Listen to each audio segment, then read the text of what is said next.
I think they help. they help give us a clearer idea of what you're describing, of the fringes coming into the center. So there's three that I'm thinking of. There's the Tucker Carlson episode. Did people follow the Tucker Carlson and Michelle's writing on that? Maybe you can tell us a little bit about that.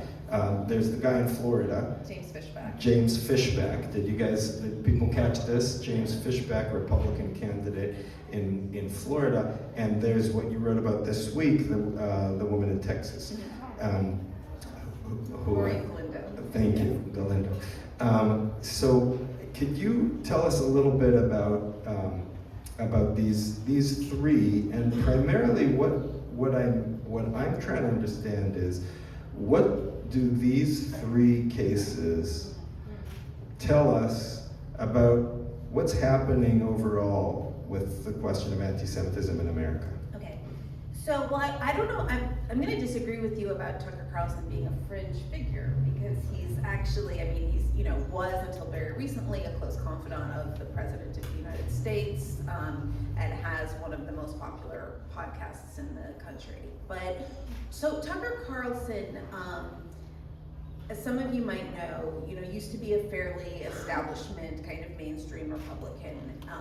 He was a big cheerleader for the Iraq War, and later decided that had been as kind of most people realize, had been a disaster, and really blamed his sort of neocon mentors for, he feels like, tricking him into supporting this war. And I think a theme is that you often see anti-Semitism be a way of avoiding taking responsibility, particularly with Tucker Carlson.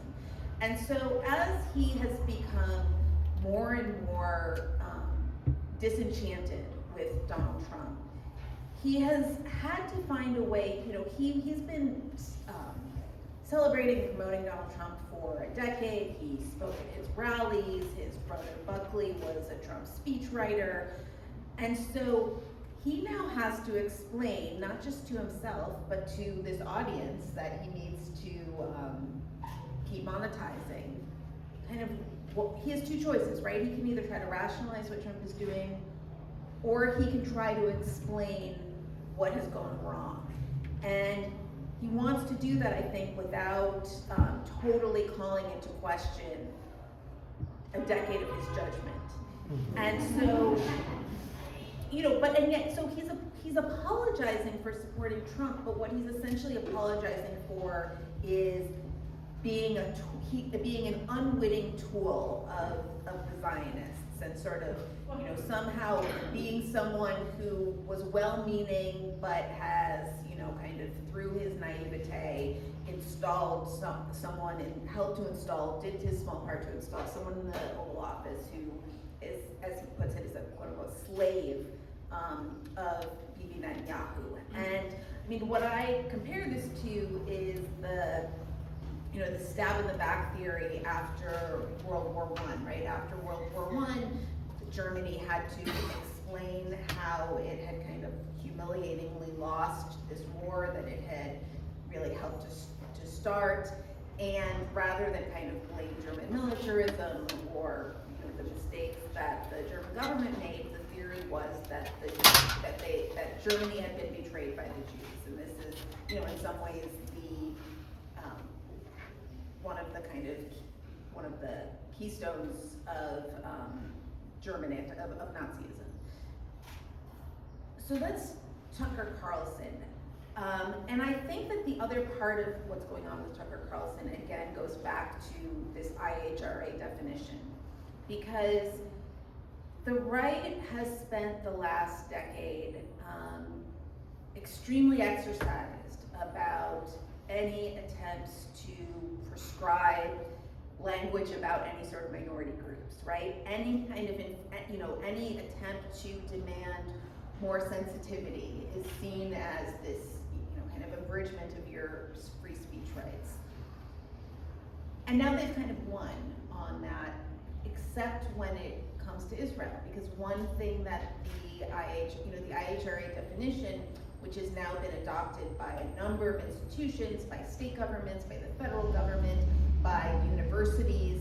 And so you do see this kind of a policing of speech around Israel that you don't actually see around any other topic. And I think that just as the overreaches on policing of speech about race and gender, you can see created this, not just this backlash, but it gave these expressions of bigotry, the sort of like energy that comes from breaking taboos. By trying to create these very rigid taboos, it has, I think, inadvertently infused a sense of energy into some of these anti-Semites who thrive on the idea that they're revealing forbidden knowledge, right? That they're saying the thing that you're not supposed to say. So that has been a big part, I think, of Tucker Carlson's persona. And it's also something that's really appealing to a lot of young conservatives, again, who, kind of have this oppositional, defiant approach to politics and culture. If you tell them they can't say something, it makes them want to say it more. So I went to, so again, this isn't necessarily the mainstream of the Republican Party, but I think it's the future of the Republican Party. So I went to Texas a few months ago to write about James Fishback, who is a candidate for governor. He's not going to be governor. He's polling very, very low, like 4%. But the reason I went to go see him was because he's drawing these huge crowds of young people. I went to see him at this country club in Jacksonville, and it was a room bigger than this with like not just every seat filled, but like people lined up 4 deep along the walls, and then the people who couldn't get in, waiting outside. And there were people there as young as 16. Think about how many 16-year-olds are kind of going out on a weeknight to hear a politician speak, right? He has this kind of countercultural celebrity among a certain segment of young people. Later, he was doing this Waffle House tour, so later he puts on Instagram that he's going to be at this local Waffle House. And it was so mobbed that I could barely fight my way in to see what he was saying in there. Again, all of these young people, I guess this was the place to be in Jacksonville. What does he say and at so, the Waffle House? Well, actually, I couldn't hear him at the Waffle. I couldn't get into hear him at the Waffle House, but I heard him at the thing. And so he is a sort of he combined. He's kind of you might call him a national socialist in that he is this extreme America First nationalist who also calls for much greater investment in helping people with their student loans, helping people buy a house. He calls for kind of a greater, he speaks to people who, when I was talking to some of the young people at this rally, they were telling me, we live at home, or we live with a bunch of roommates, we have no prospect of ever getting out on our own, we kind of see no path forward. And I think what he tells them is that the people who took that away from you are people who are giving your hard-earned money to Israel, right? So he really blames Israel not just for its abuses of the Palestinians, but as the sort of hidden hand that's the reason that your government isn't responsive to you.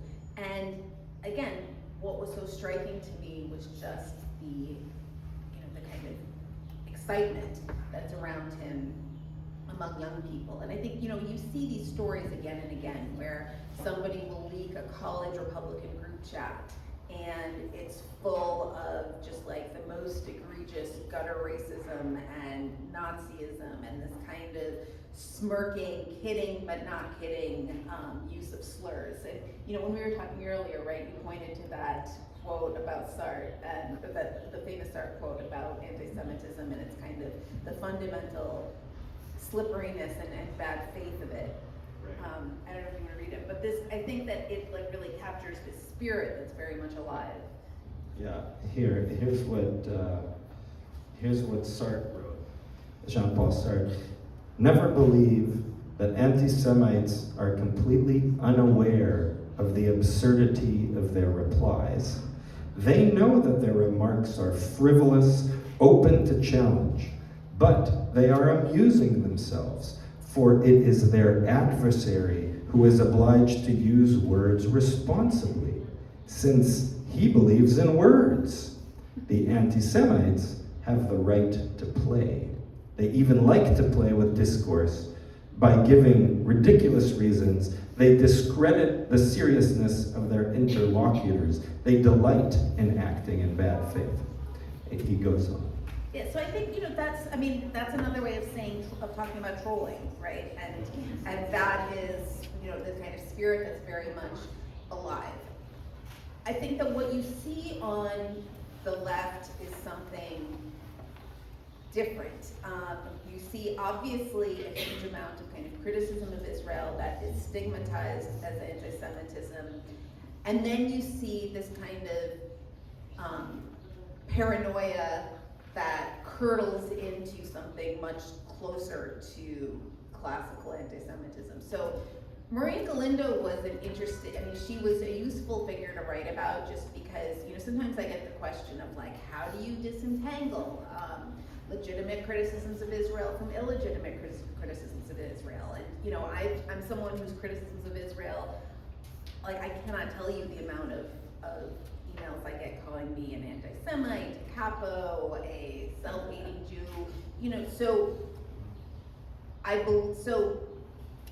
these things can be difficult, and they can be in the eye of the beholder. And Maureen Galindo was useful, I thought, because it just seemed like undeniable. She's someone who said, for example, she was talking about the Church of John Hagee in Texas, which is this famous Christian Zionist church. It's one of these churches that's very obsessed with the rapture. And she was criticizing their impact on the Republican Party, and then she said something along the lines of, and she was talking about the movie version of the Left Behind novels. I don't know how many of you know what the Left Behind novels are, but they're these kind of end times thrillers in which, I don't know if you saw The Leftovers, but like imagine that by Jared Bruckheimer, where, all of a sudden the Christians are raptured and everyone else is left to fend for themselves and to kind of browbeat themselves over how wrong they were for not listening to the Christians. And there's a movie version starring Kirk Cameron. She's talking about this movie, and she says, this is like the Jews who control Hollywood, this is how they create reality. Right, so when you're talking about the Jews who control Hollywood, you're obviously not talking about Israel anymore. You're talking about something kind of undeniably anti-Semitic. And she also has this view that you see like percolating through both the far right and the far left.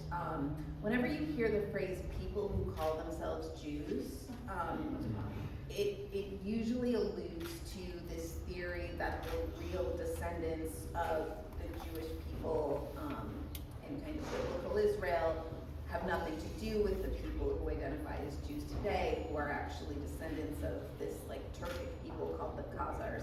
It's a very involved theory that crops up a lot in like Nation of Islam and other places, but she clearly believes that entirely. And so, again, what is, I think, shocking about her, there was a race in Texas's 35th district. There's been this redistricting in Texas, so it's this new district, and there was a primary. There was a four-way primary.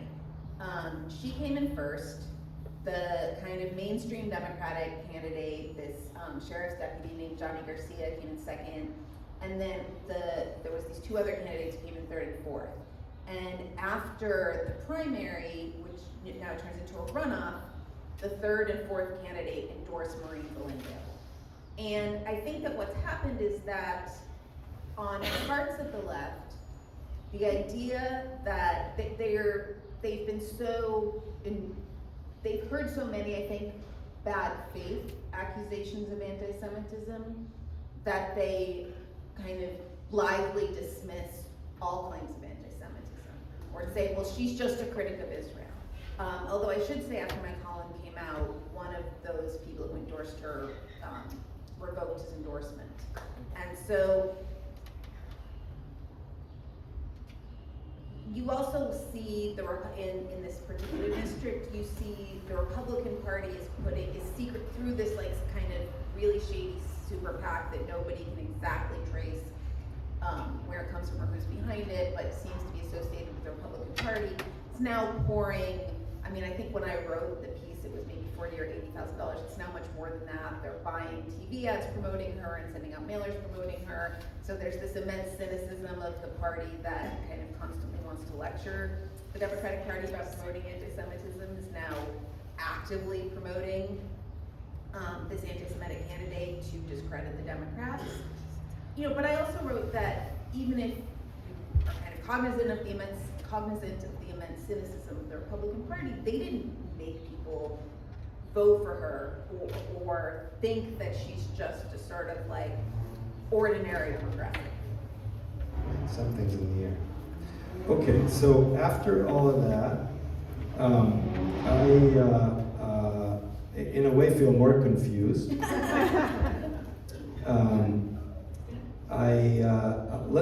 Let's see if we can break down a few of those pieces. Okay. One thing that you brought up a couple times is this IRA definition. Yeah, I just want to make sure everybody's on board here with this IRA thing, because it seems to me key to Michelle's thinking on what's going on, and specifically with regards to Israel. So you want to speak to him for a minute? Just tell us again what's the main point of IRA. And remember, IRA is this definition that a lot of places have adopted. It came up in the New York City thing recently when Mamdani said he's not keeping it, and that was there was a big outcry from groups like the ADL who think that's a terrible thing. So tell us what it is and why. It sounds like you don't think that's a terrible thing what Mamdani did. So why? So I actually don't have all the subclauses in my head of the IRA definition, but the IRA definition was basically a group of researchers who said that we need a definition that kind of takes into account new forms of anti-Semitism, Islamist anti-Semitism that isn't just about sort of classical Nazi anti-Semitism. And they wrote this definition, and I know one of the people who wrote it. His name is Kenneth Stern, and he is now very adamant that they never meant this to be like a legal document. They didn't mean this to be adopted for the purposes of say enforcing anti-discrimination law. There's other people involved in drafting it who are more comfortable with the way it's been adopted, but he's like very much not. So it lists, it's weird because other forms of discrimination are not codified in law in this way, right? Like you have laws that talk about gender discrimination or racial discrimination, but they rarely, if ever, kind of go into an extended description of what that means. The IRA definition does, and there's competing definitions that I think are more useful. But it talks about both kind of classical anti-Jewish conspiracy theories, but then it talks about holding Israel to a double standard and criticizing.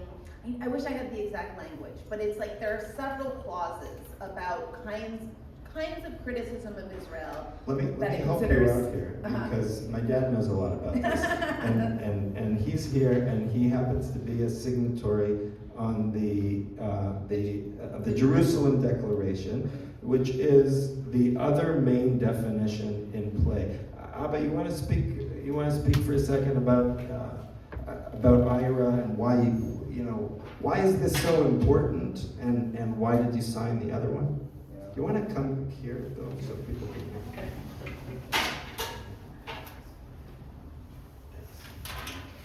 It'd be nice if we had the text here, because these are like subtle elements in many ways. But I signed that because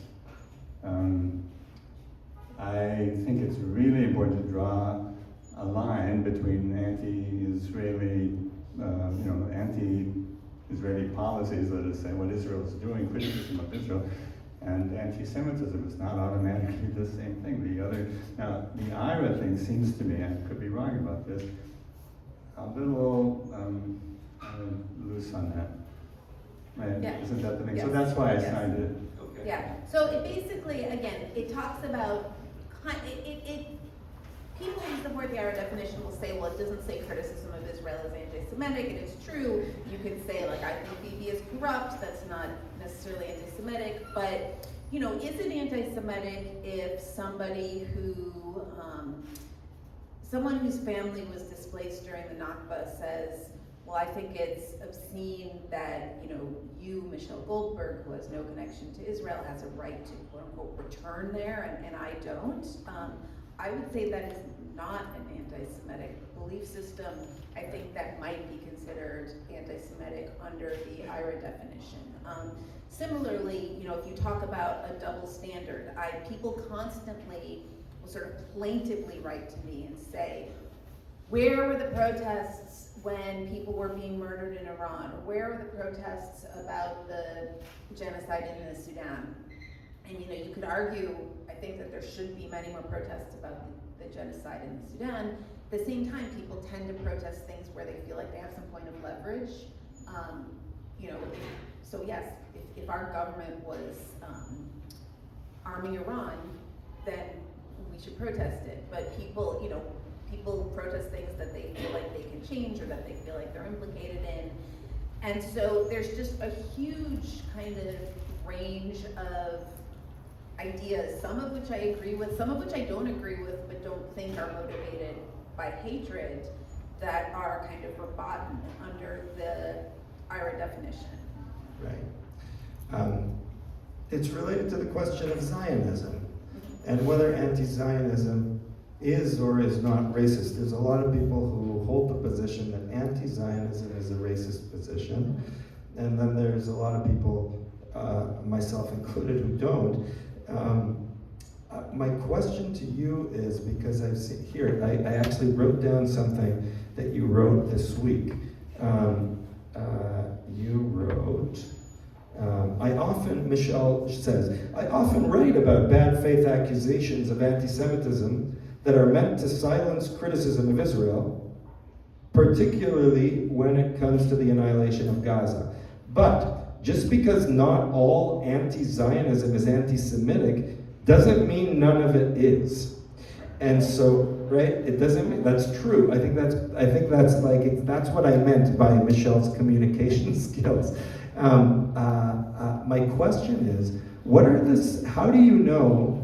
some of the signs that you see that tell you, oh, this anti-Zionist is an anti-Semitic anti-Zionist versus this one who is not? So I'm not sure, I mean, again, that was in reference to Maureen Galindo, and so that was, you know, kind of a clear-cut case. But what I tend to think is that there are people who believe very deeply that all states should be states that grant equal rights, liberty, dignity to all the people who live in their domain, and that Israel doesn't do that.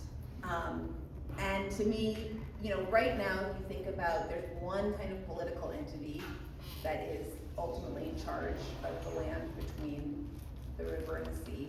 There's roughly equal populations of Palestinians and Israelis.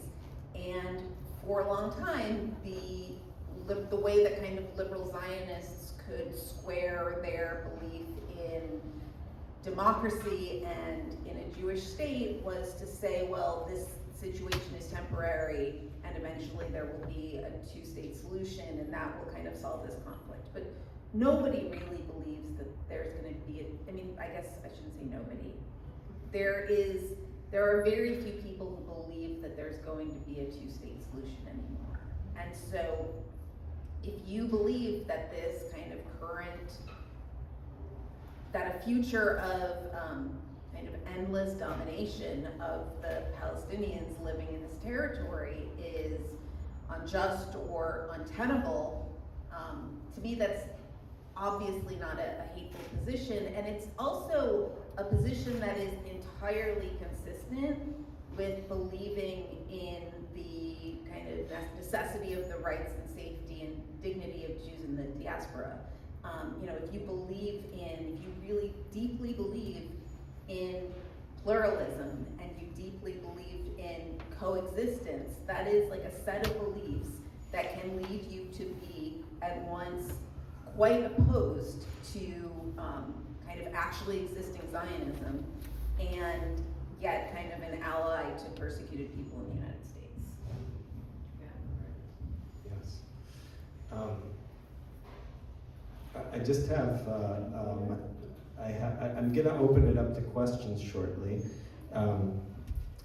but I have Matan's words in my head. Matan, I have this rather radical 18-year-old now at home, and we were talking about Michelle and anti-Semitism and all of that, and he couldn't make it tonight, but he didn't exactly say he was going to ask this, but I'm thinking today is Yom Yerushalayim. You guys know this? Yom Yerushalayim, which the Jerusalem Day, the day that marks the unification of the city, which has become the very ugliest day in the entire year in Israel, where the settlers are running through the old city yelling, we're going to burn your village, and other horrible things. My parents just came from the Nakba Day, joint Nakba Day memorial ceremony, which is basically forbidden in Israel, or there's a lot of limitations on it. And so the question that Matan is bringing up is, what is the impact on anti-Semitism of the actions of the state of Israel, and how are we supposed to differentiate between the fact that we know this exists in the world regardless of the state of Israel, but that every time Israel does anything bad, which is all the time, the anti-Semitism rises. There's a very clear correlation. So what do we do with that? I mean, I think it's difficult to talk about because it can seem like you're making an excuse for anti-Semitism, right? Where you're saying basically, if kind of Israel causes it, then it's somehow justified. At the same time, we think of it, I think most people think of it as anti-Semitic when a James Fishback or a Maureen Galindo conflates all Jews with the state of Israel. But that's something that kind of conservative Zionists do all the time, right? The corollary of saying that criticism of Israel is anti-Semitic is that criticism of Israel is criticism of Jews because they're one and the same. And so this is like the tension there is you can't kind of maintain it for that long. You can't keep saying Jews in Israel are synonymous or inextricable, and yet Jews shouldn't be blamed for the things that Israel does. I mean, it doesn't work, or it works only as long as people are willing to kind of observe certain taboos around this discussion, and those taboos are all falling away. And so, yes, I do think that Israel bears some. It's not just that kind of Israel and its actions, that kind of Ben Gvir is bad for the Jews. It's that people can see what's happening. Anybody who kind of pays attention, it's extremely shocking. And then there's a whole kind of cultural apparatus that wants to tell them, you can't talk about this. And that only, again, it creates a kind of a paranoia and a sense that the people who are brave enough to talk about it are kind of revealing some physical truths that they want to keep from you.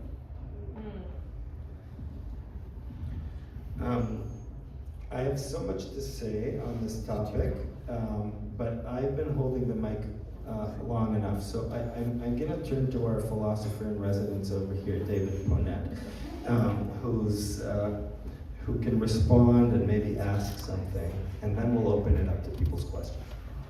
Thank you, Michelle, and I think I'm gonna ask I want to go back to a couple things that you said. One was on the weaponization of anti-Semitism. And you mentioned it on the right. And clearly we saw that. The invocation of anti-Semitism to crack down, for example, on First Amendment rights. But you also observe it on the left. So my question is there a weaponization that's also happening, in your view, on the left? That's number one. Number two, and related, I think, is there something new that's actually unfolding right now? Or has this always been around? Right, so I have in mind, that David Nirenberg thesis from 10, 15 years ago, which is, it's core to Western thinking, the anti-Jewish stance. And even people who never met Jews imagined Jews, and it was always in the negative light.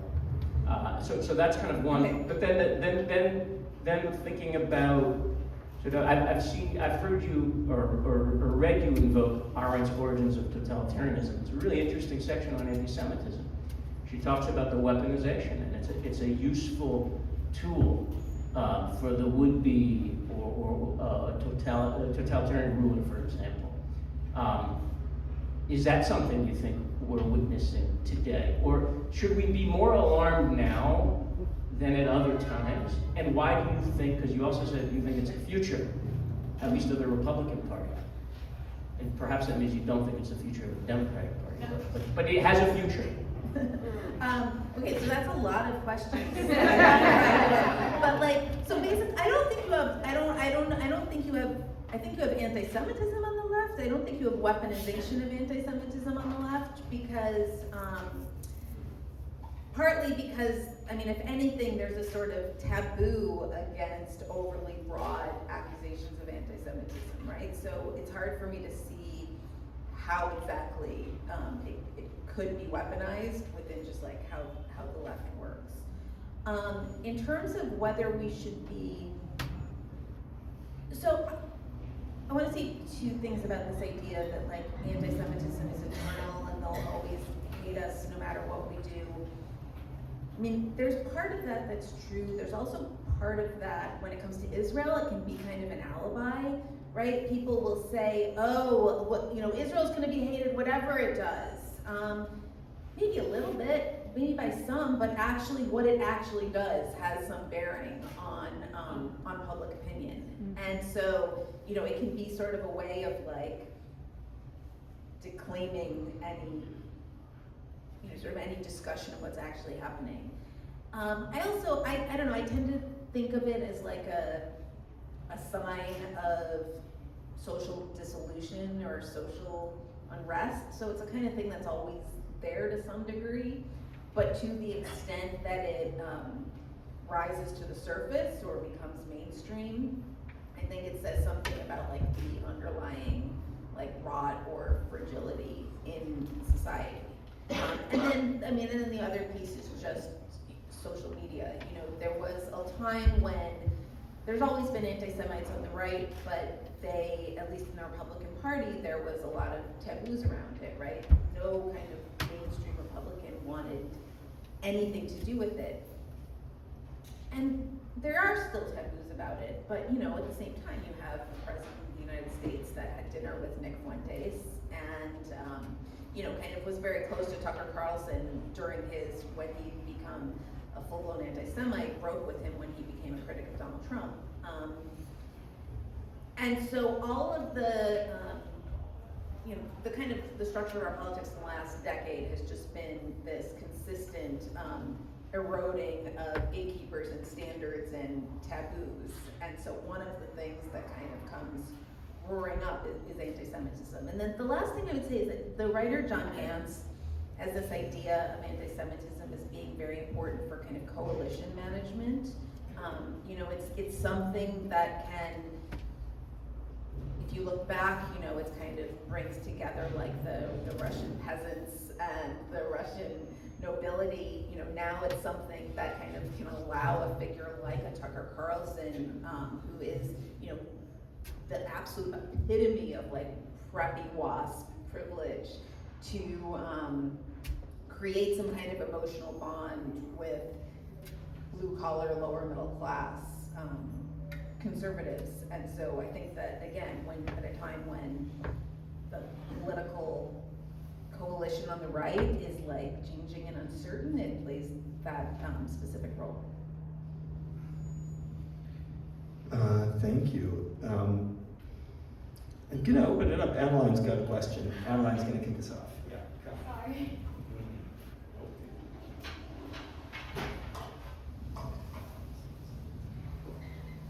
Hi. I wanted to sort of go back to Germany because something that I've been following is the rise of this like far-right nationalist movement, which I think is called the Alternative for Germany, which is really rising among youth. And I kind of wanted to ask what your view was on why we're seeing anti-Semitism really rise in young people, and also like how this is kind of following the global trend of like really going back to autocracy and totalitarianism, because I think that there's this like link in between those things. It's like really interesting, but I wanted to see what your view on that. Sure. Yeah, I mean, I think, you know, like there's the famous, you know, the poem, The Second Coming, like the best lack all conviction and the worst are full of passionate intensity. I mean, I think what you're seeing all over the world is the sense that people feel like liberalism is the ideology of like a kind of dying status quo, and that it doesn't have answers to these various crises, and, you know, kind of nationalism appeals to these like very base atavistic emotions, and gives people a sense, I think, that they're like unshackled by kind of conventional pieties, and that can be like very, very attractive to young people. I mean, particularly when this kind of reactionary politics is framed as like a sort of subversive or rebellious thing. I mean, in power, reactionary politics are always like kind of really brutish and stupid and not cheeky and fun. But when they're in the minority or when they're out of power, I think that it has, I mean, I think this was true if you talk about Hannah Arendt. You know, she talks about the, you know, that there was this sort of like exciting demi-monde, like subversive glee to some of the anti-Semitism that was in the air before World War II or before Hitler's rise. And I think the same thing is true today. I mean, the irony is that AfD is, you know, of course, this party that has its roots in Nazism, but it's not necessarily a party that is hostile to Zionism or Israel, and that you kind of see that with many of these right-wing parties. I mean, I just came back from Hungary, and Viktor Orban was a very, very close ally of Netanyahu. And in part, it's because they see, I mean, there's a couple of different pieces to this.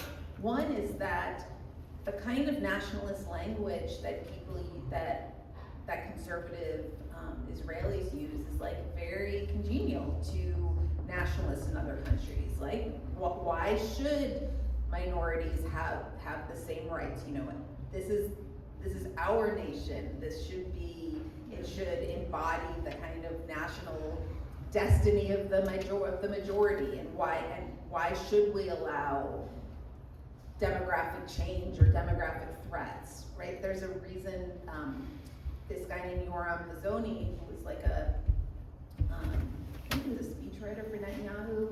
He wrote a book called The Virtues of Nationalism and became a very, very important figure in the like G.D. Vance part of the American right. He has these national conservatism conferences that bring together all of these figures. So some of them see kind of Israeli-style nationalism as a model, and at the same time, they see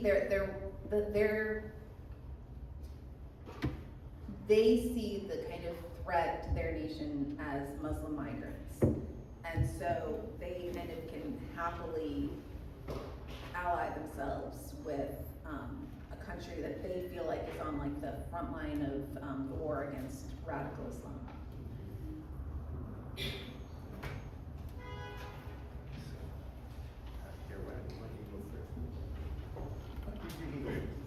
I just wanted to ask a slightly different kind of question. And I understand over history, anti-Semites are concerned with Jewish conspiracy, love of power, and deviousness. But in this country, some people like me to think that since we're here as guests in diaspora, it's coming time to move on to somewhere else, to leave the country.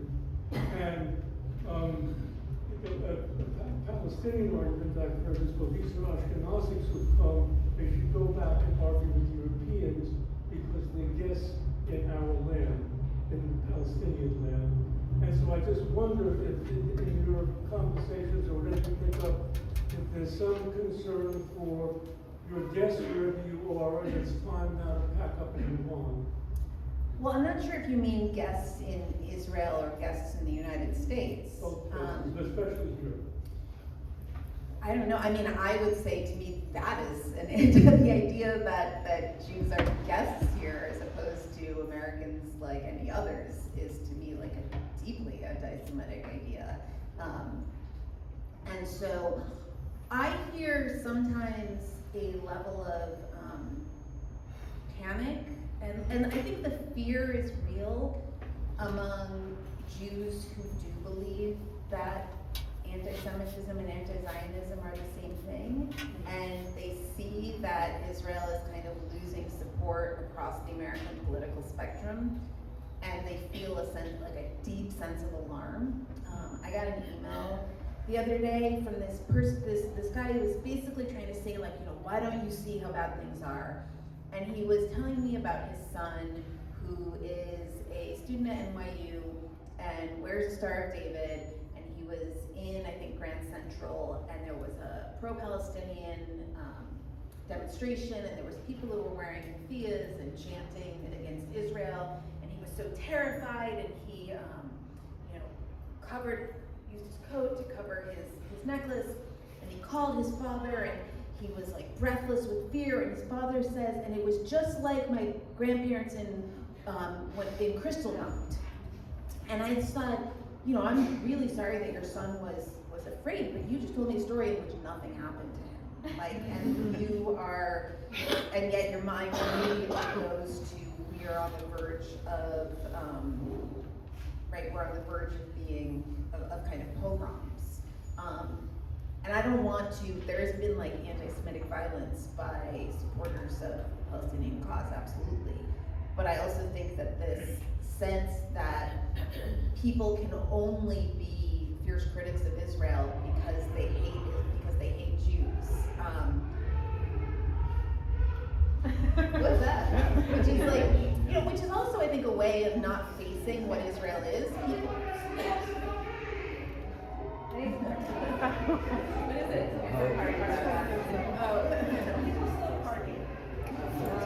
So, I don't know. I feel like the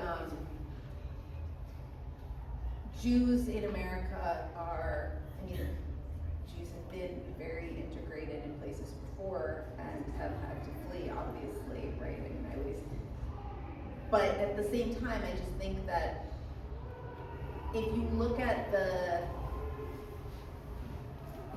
kind of who's right now, we have people being rounded up in this country and put in internment camps, right?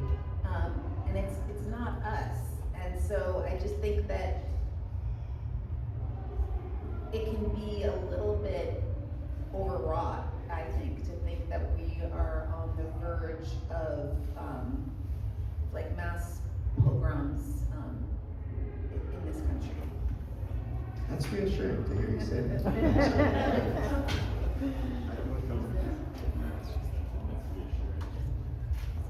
Just enough.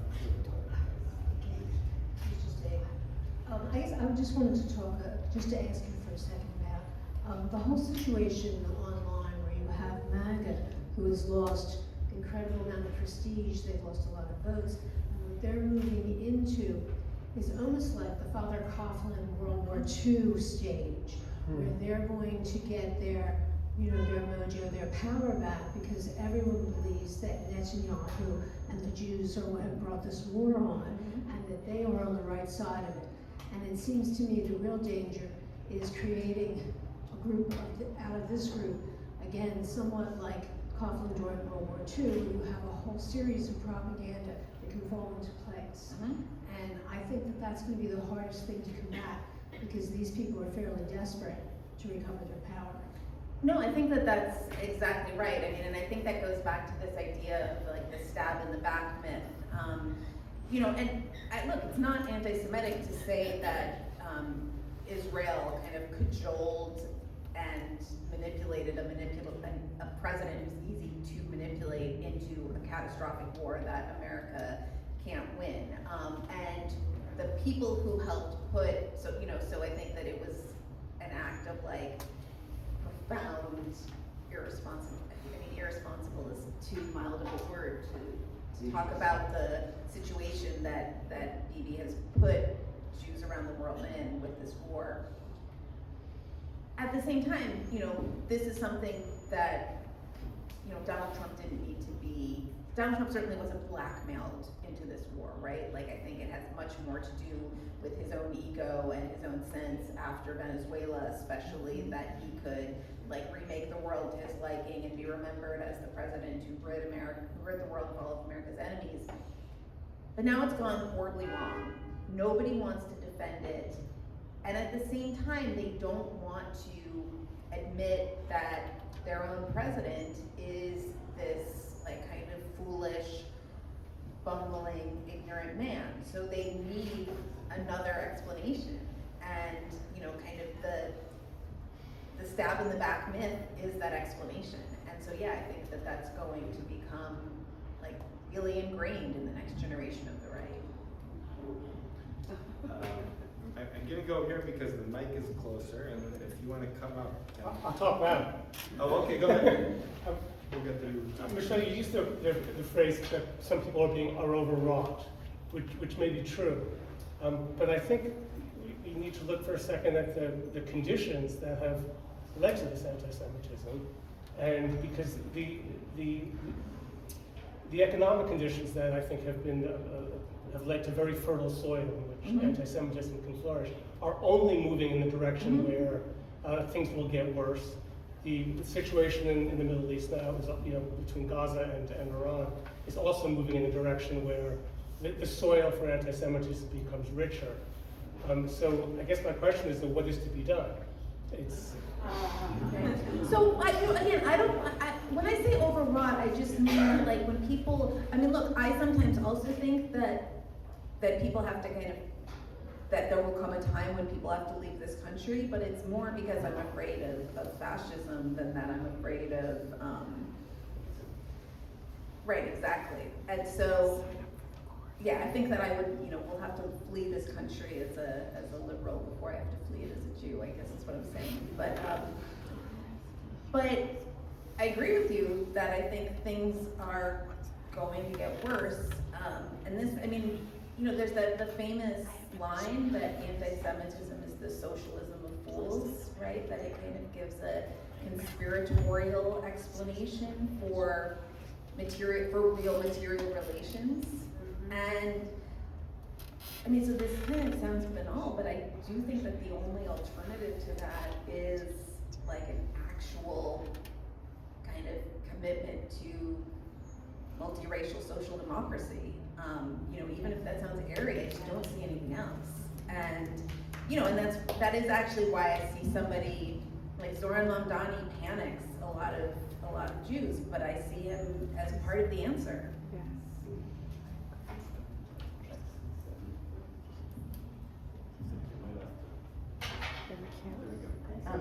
Sorry that I'm talking through a mask, but I have a cold, so I didn't want to spread it.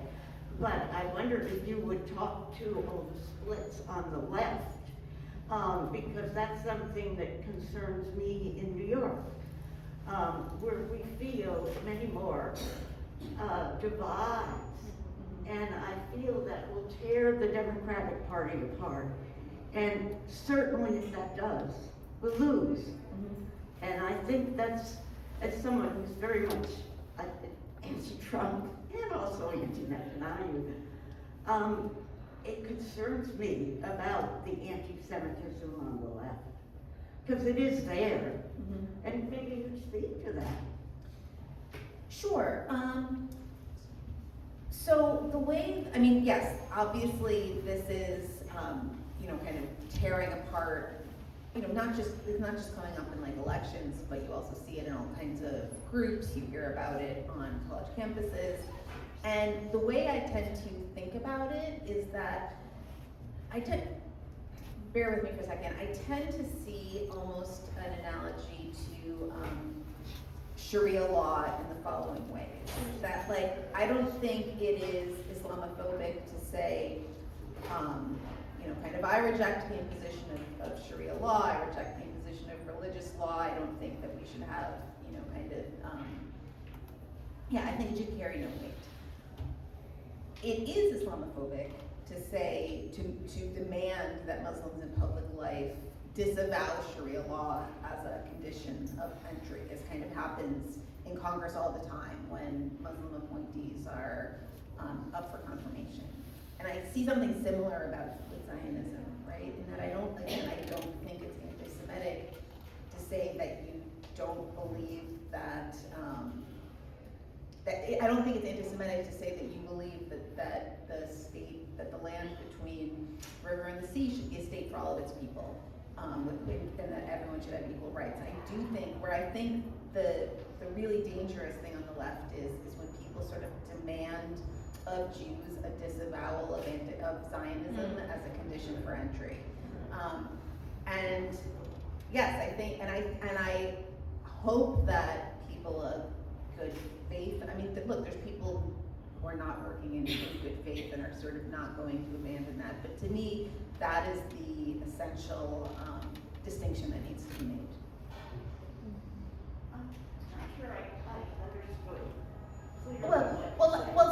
So what I'm saying is that I think that what you'll hear about sometimes in some left-wing groups is not just them saying,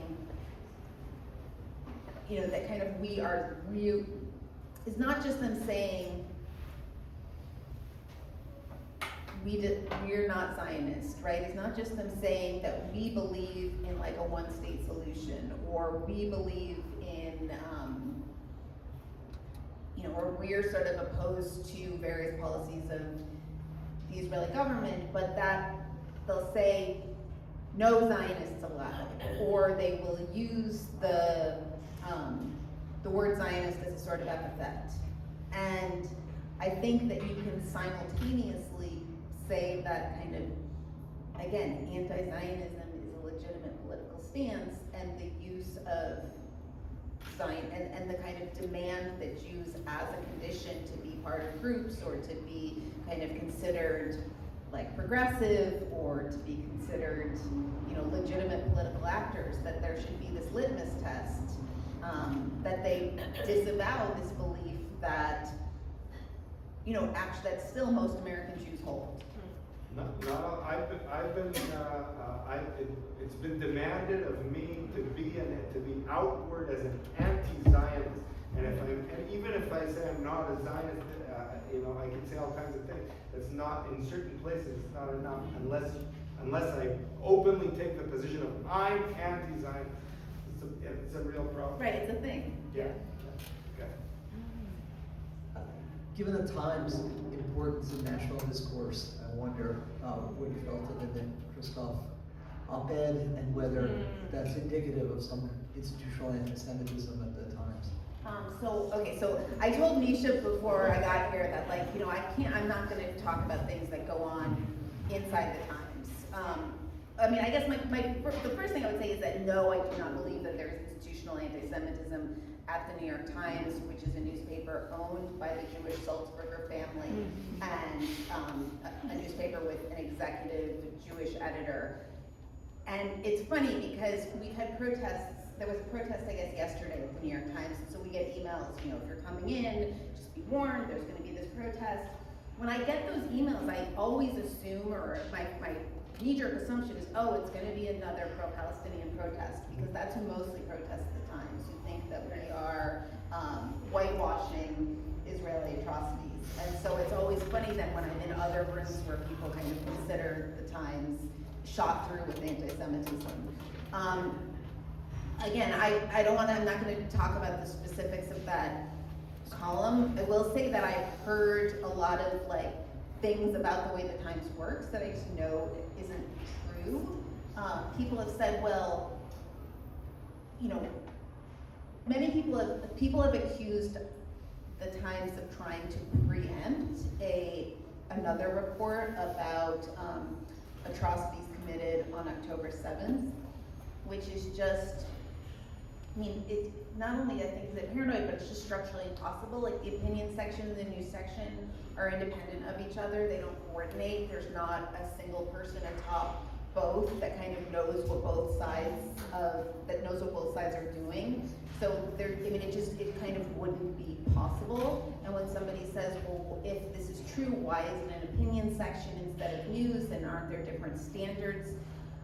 All I can say is that, you know, when I want to report a story, it's not that kind of there's somebody up on high saying who should we assign this to. It's like, I found this story and I want to report it. And everything that I write goes through like a pretty rigorous fact-checking process.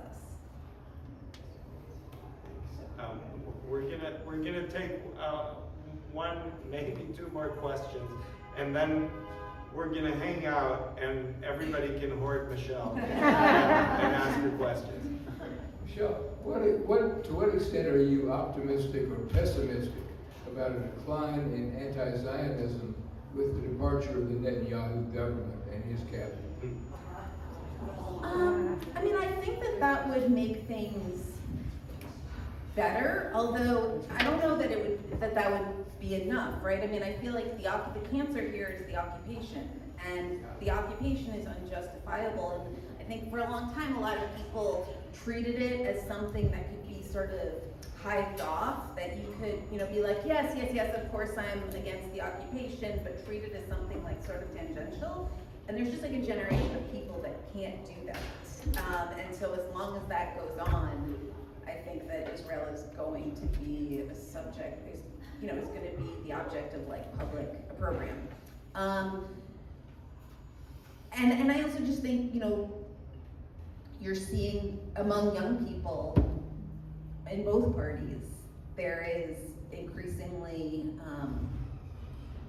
like this, you know, kind of disenchantment, or a range from disenchantment to hostility with Israel. I mean, I do think maybe a sort of decoupling, like it's very likely that if there's a Democratic president, they're going to put conditions on aid to Israel if they don't cut it off outright. But ultimately, maybe that decoupling could lessen the intensity of this issue in this country, because again, the United States will no longer be a party to what's happening. I'm going to pause our discussion and let's just take a moment to take in all of this myriad of information, and we'll continue the discussion shortly, but there's a couple things we want to do first. The first thing is I want to really thank you, Michelle, for being here.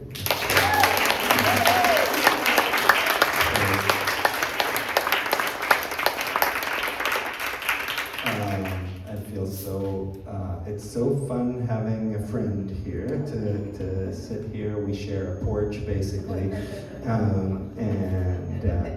And children, yes, Zev and Ezzy hang out more with each other than with us at this stage. And thank you for guiding us through this. Thank you for sitting so patiently with all our questions. Thank you for sharing so much of what you do, and thank you for the work that you do, going out there all over the place. We really, I think I can say this in the name of all of us here, we consider you a messenger out there in the world, and really our deep and heartfelt thanks for everything that you do. And with that, I'd like to invite us all to rise for the Mourner's Kaddish.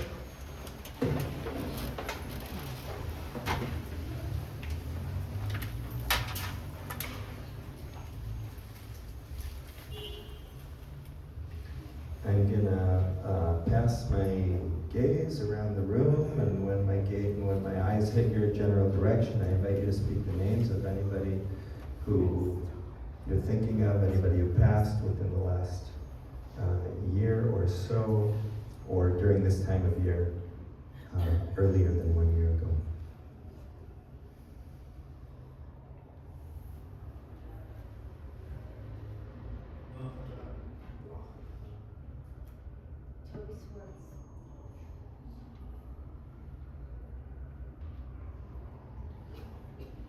Patricia Singer. Neil Mullins.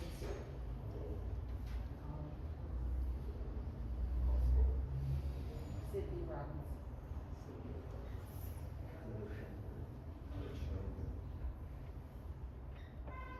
Rita Berger, Spritzberger, Rachenberger, Esterberger.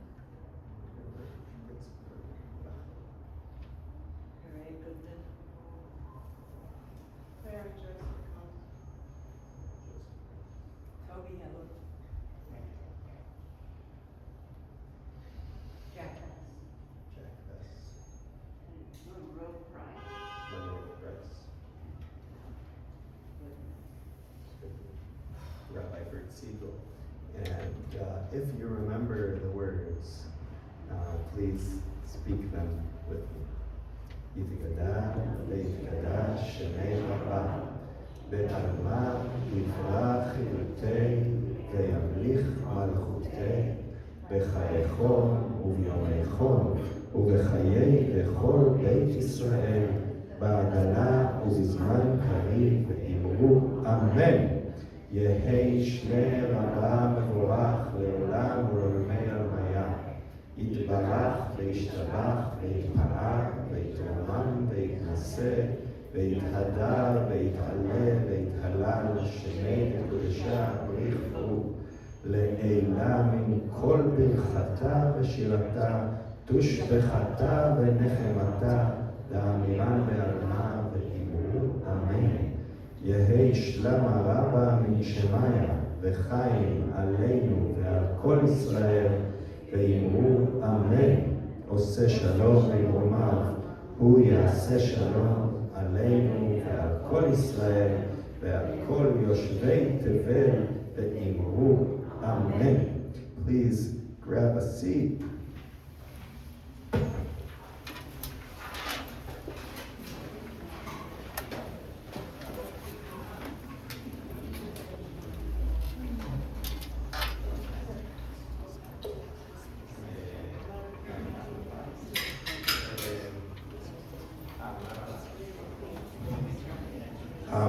Before we say Kiddush and have one closing number, I noticed a very special person walking in who's sitting over there next to Dana. Tal, will stand up and wave to everybody. That's Tal Mashiach. On Thursday, this Thursday evening, it's going to be Shavuot, and we have our big night shift, our big Shavuot event. Tal and his band of incredible musicians are on the main stage at 10 p.m. Along with some songs from the kibbutz. It's gonna be some pretty wild, a pretty wild night. But come see. If you're only coming for an hour, come between 10 and 11. That's when Tal's gonna be there. Let's do this one together. Here we go. Baruch atah Adonai Eloheinu melech haolam, borech v'yagafen.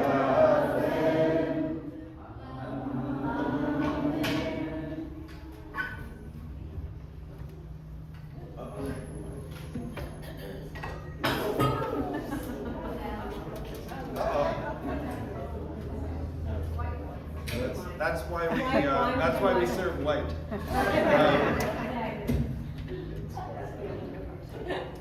Help me out with this one. Baruch atah Adonai Eloheinu melech haolam, hamosi el min haaretz. Amen.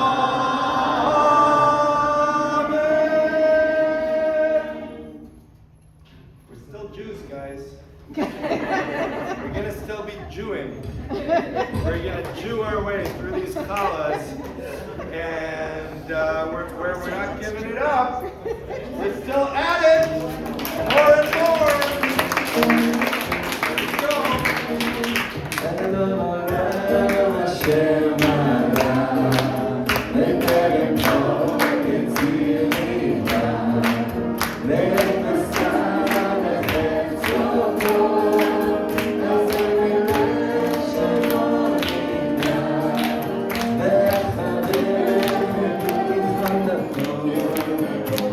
Let's go.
Oh